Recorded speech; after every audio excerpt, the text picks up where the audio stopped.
She asked Vanessa if Vanessa is in love with her brother. Joey interrupted and said that Vanessa doesn't have to answer that, but Vanessa wanted to answer anyway to say that she's madly in love with Joey.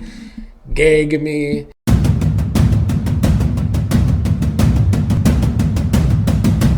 What's up, fellow Beyond the Gates viewers? Here to talk about today's shit-tastic episode of the show. This was a terrible start to the week with this boring as hell Monday episode where there was not a single good story thread throughout this episode, in my opinion. Nothing really mattered, I guess, until our little cliffhanger at the end.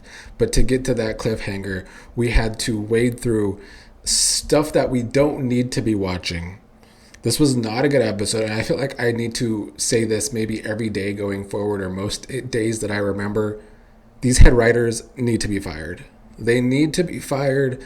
The demo is down. Younger people are not watching this show as much. We need to see that total viewership drop, and I do think CBS will make a change. We'll see if that happens consistently or not. But I'm ready for some new blood to be writing this show, because right now we are in a very boring place.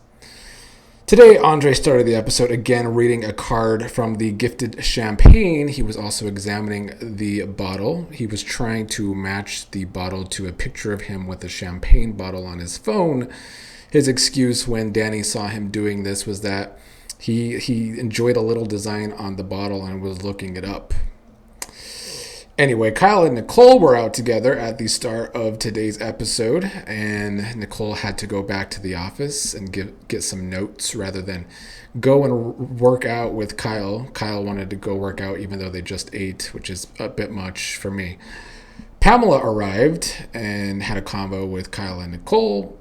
Pamela was doing a lot of hyping up of Kyle, I guess really being flirtatious and all. Anyway, they left. Pam got an excited phone call, and she excitedly called Dani, wanting to discuss it with her.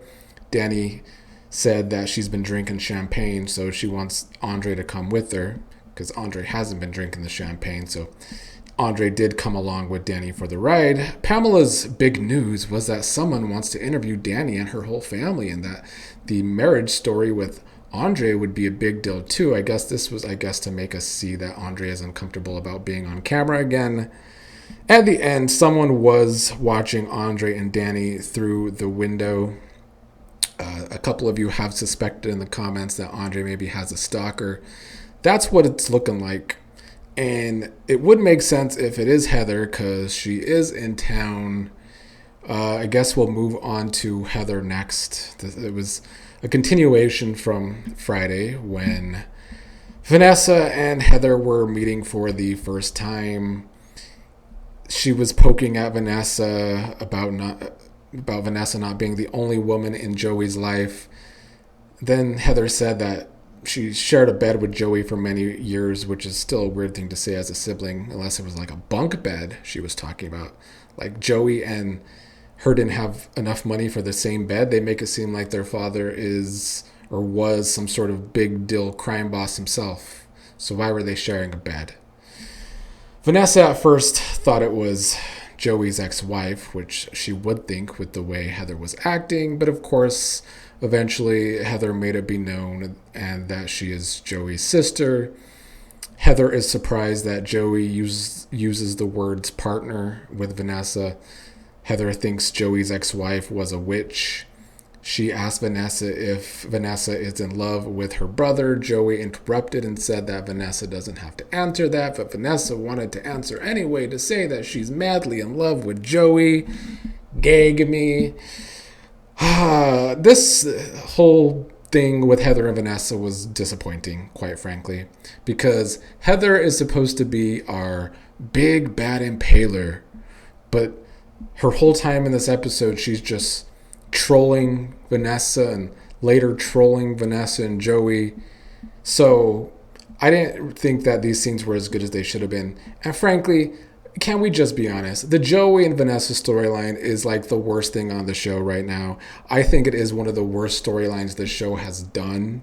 I would put it right there with the Impaler storyline in general and Jacob Undercover and how terrible that storyline was, with a bad payoff of Derek's death when he wasn't even involved in the shitty storyline in the first place. There's been no payoff to the Joey and Vanessa storyline. And it seems like any sort of decent payoff is never going to happen. So it's just shit. Joey and Vanessa were going to go to dinner. Vanessa wanted to invite Heather. She said she can't. She has a plane to catch. So what does Heather do? She just flies back and forth from the U.S. to Europe every other week. Seems like a lot of airtime. But Heather left. Joey talked about how he doesn't trust his sister, doesn't want Heather's agenda to be Vanessa. They went to the country club. They got into it with the nothing character that is Anastacia. It was probably supposed to be funny. It was not funny. Didn't have any chuckle from me with any of the Anastacia scenes today. Martin and Smitty were the first people to run into Anastacia today. She congratulated Martin on the primary. Anastacia was acting like the Duprees conjured up the tornado to help Martin win. Anastacia was also talking about Ted helping her with the scar from the tornado, which set Martin off to remember when he beat that guy and Ted had to help the guy, and it led to nothing. Martin's just having these memories again. The show's trying to make us think that Martin having these memories means the storyline's going to go somewhere, but storylines hardly ever seem to go somewhere on this show. Ashley and Ted were at work talking about Ted and Shanice's I love yous. Naomi ended up at the hospital. She had a gift for the love of her life, Ashley, for being such a good supporting friend.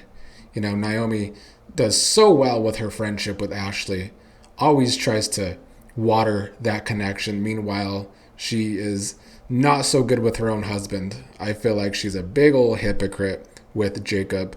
Ashley was acting like she was unworthy of the title of bestie today and is not a friend to Naomi because Ashley admitted that Dani stopped by and she did discuss the Braca situation with Dani behind Naomi's back, but Naomi knows it was for good intentions. You know, had Jacob done that, I'm sure it would have been a shitstorm, but since it was the love of her life, Ashley, she was A-okay with it. Anyway, that was pointless. Everything in this episode was pointless, and that's the problem with the damn episode. I was glad I was able to do a lot of fast forwarding through this episode, and believe me, I did. Nicole went to talk to Ted after leaving Kyle to go to the hospital to get some notes. She wanted to talk to Ted because she heard that he was in love again.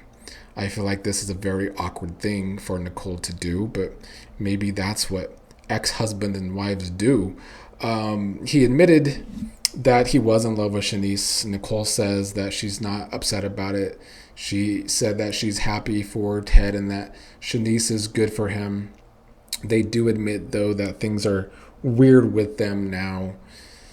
They went into this discussion about Nicole dating two men, which eventually led to Ted pointing out that Nicole is giving Kyle the advantage. I think this was Ted's way of wondering if Nicole's picking Kyle, because Ted then asked when's the last time she invited Carlton over, which was a good point from Ted, because clearly Nicole has decided which man she likes more. But Nicole got very offended from this questioning, saying that Ted is crossing a line now. Meanwhile, Anastacia even managed to run into Kyle at the hospital, or I think it was at the country club still before Kyle got to the hospital. She was trying to give Kyle a close, warm welcome to the country club. This broke down into Kyle knowing that Anastacia is a weirdo. Listen, Anastacia is a nothing burger character. She is one of those characters on this show where if she's on, you know it's going to be a waste of time because she's just there. I think she's supposed to be comic relief. Today she was nothing of the sort, but I think she's supposed to be comic relief. But it's become more like she's such a caricature of a character that she just goes around and everyone's able to talk shit to her and get the best of her. So like, what's the point of her character if everyone's getting the best of her in a confrontation? Make it make sense. Somehow Smitty ended up hurting himself during pickleball which was against some older man that's Vernon's age, but somehow Smitty got hurt. I think this was supposed to be funny too. It's not. On this show anyway, Kyle's gonna help Smitty, but like Smitty's gonna feel better within the next few hours because we know when people got injured on this show, they recover super fast. I mean, frankly, Smitty's injury today seemed more like well acted than back when Grayson got stabbed and was just walking around fine. Nicole and Ted basically came to the understanding that they still value each other's opinions and they hope that they could be friends, or Ted especially hoped that they can remain friends. Nicole asked why it's so important to him, and Ted said it's because he wants to salvage the friendship because it means he didn't ruin everything. So this is Ted's way of feeling better for being a cheating hoe way back when. And that was today's episode, full of absolutely nothing. So I would say today's episode was worse than any episode last week, and last week was a very boring week. So we're off to a really bad start. I would love to say it could only be up from here the rest of this week, but the current writing on this show, I don't have the faith that it will be up from here.